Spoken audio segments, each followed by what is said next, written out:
ladies and gentlemen, and welcome to the Black Rock Mining presentation. There we go. Black Rock Mining is an Australian ASX-listed graphite developer. We have 100% ownership of the Mahenge project in Tanzania. Mahenge is globally significant. It's ranked number 2 in reserves and number 4 in resources.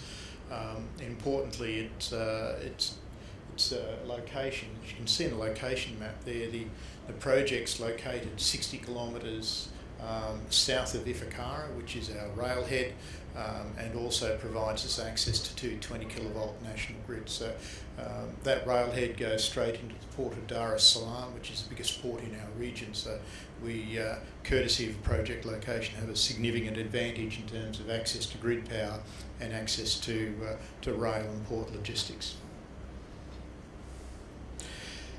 Oops. Our team, other two key members of the team is Raymond Hakima. He's our country manager. Raymond is an exceptional individual. For those who are well researched, you'll find he is the self-taught conductor at the Dar es Salaam Symphony Orchestra. He's also incredibly effective in terms of government relationships and been very good.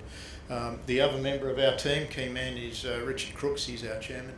Apart from being a geo, Richard also comes in with significant financial experience from Macquarie and EMR Capital, and is certainly providing a significant input to the team as we take the project forward at this stage. Why graphite? Graphite's unusual in it's one of the very few commodities that's growing faster than GDP. That's courtesy of a couple of things. The bulk volume of graphite's underpinned by demand in the steel industry. However, growth in lithium-ion batteries and energy storage, and also growth in the expanded sector, providing significant growth into the graphite sector. So it's a good spot to be at the moment because there's significant growth in there, and there's certainly significant development in price premiums and locations. A nice way to think about graphite, and there's a lot of people talk about graphite pricing, it's a little bit like iron ore.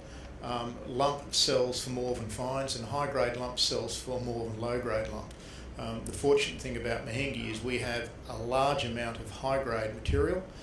We can produce a concentrate up to 99%, and we have a very, very strong coarse bias. So about 60% of our material reports above 100 mesh, which is in the premium pricing sector. So sum up Mahenge, sum up Black Rock, we think it's the best undeveloped project globally. It's a combination of great geology that gives us a very low strip ratio, a great product. The geography gives us access to grid power and rail logistics, and that combines together to produce some exceptional economics. And the economics have really come out in the definitive feasibility study. Importantly, in terms of project development, we are the only project that has a bankable level definitive feasibility study. And we set out and did the DFS as part of our financing strategy, and that is we knew at some point in time we would be in a financing process, and having a DFS that is strong enough to withstand a bank finance is a pretty important part of that overall strategy. The numbers themselves, 895 million NPV 10, after tax, after government share.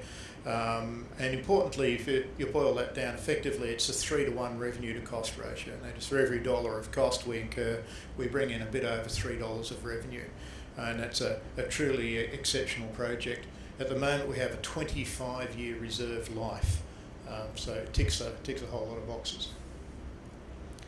Product validation is important. An important part of the DFS is we ran the largest pilot plant in the sector. So it was a 90-tonne pilot plant. That's 10 times bigger than anybody else in the sector. Now that pilot plant gave us 8 tonnes of concentrate, which we took into the customers, and on the back of that we've been able to secure 205,000 tonnes of offtake against our project. The important part about the pilot plant is it was a pretty fundamental part of the financing strategy because it de-risks a very large portion of any financing that we might do. Delivery, effectively we've gone from scoping study to delivering a DFS in 2 years. Now, normally you'd be pretty darned happy about doing that anywhere, but we've done that in graphite and in Tanzania. So if anything, it demonstrates the capacity of the team to get on with the job and deliver.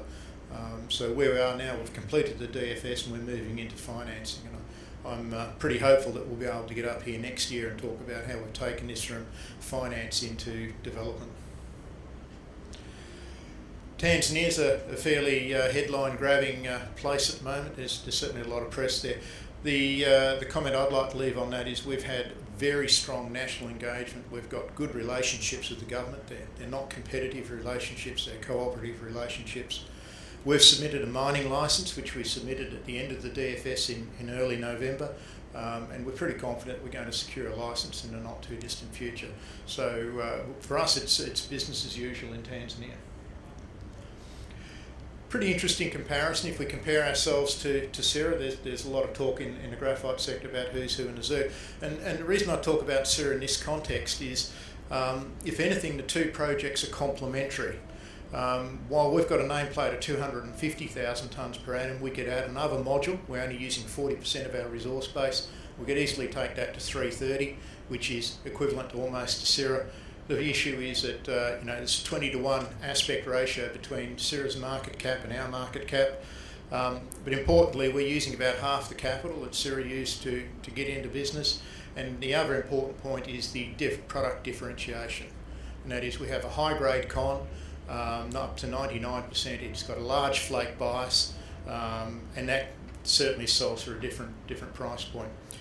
The other really important piece is down the bottom, the logistics, and that is access to grid power versus diesel, access to rail versus road, and one of the biggest ports in the region versus a regional port. So certainly we expect as we go forward and the market comes to terms with those things, there'll be some re-rating in the stock price. So essentially this slide is all about our presentation today, and that is putting together the financing package. And we've approached the DFS and done a DFS heavy deliberately with a view that we would be in a financing process, and we've put together a pretty decent study in that area. We're double down with our Chinese EPC partner is replicating the metallurgical test work that we did with SGS. There's two reasons for that. Is firstly, once they've done that, they'll stand up for $40 million worth of debt financing as part of an EPC vendor bid.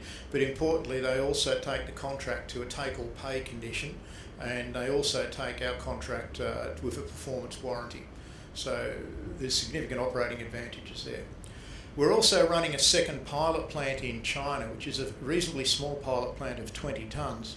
But this is about actually demonstrating in China by Chinese, in a Chinese market, that the product can deliver 98 and 99%.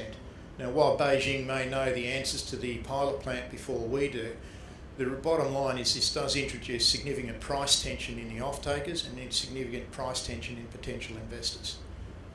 We've done our segmentation and channel development, which is why we've got 205,000 tonnes of offtake. We've educated investors with a number of market releases. We're really tying this back together into two fundamental financing streams. Finance stream number one is some sort of debt and some debt to equity ratio back to BlackRock. Finance stream number two is something we can do with Mahenge Resources, see if we can do some transaction with Mahenge Resources to bring in a major on board with that regard. We're obviously working in a number of different markets to finance that, but certainly at this stage, very, very encouraging conversations are occurring. Upcoming catalysts, mining licence, I expect that fairly imminently. DFS optimisation, potentially talking into additional offtakes and a fourth module, and obviously we start to stitch that together to bring into some conversations around finance and some announcements around financial progression. So to summarise BlackRock, look, graphite's a good spot to be. It's a growing market, and certainly one of the few commodities that's growing better than GDP. BKT is well positioned. We've got a great project. We've executed well. We've got a good management team, and certainly we've done a lot of effort de-risking it. And so finally, we've got some pretty exceptional economics out there that you don't see that often. So at the end of that, I'd like to think as we move in tomorrow is the commencement of the Year of the Pig, and this year BKT is bringing home the bacon. Thank you.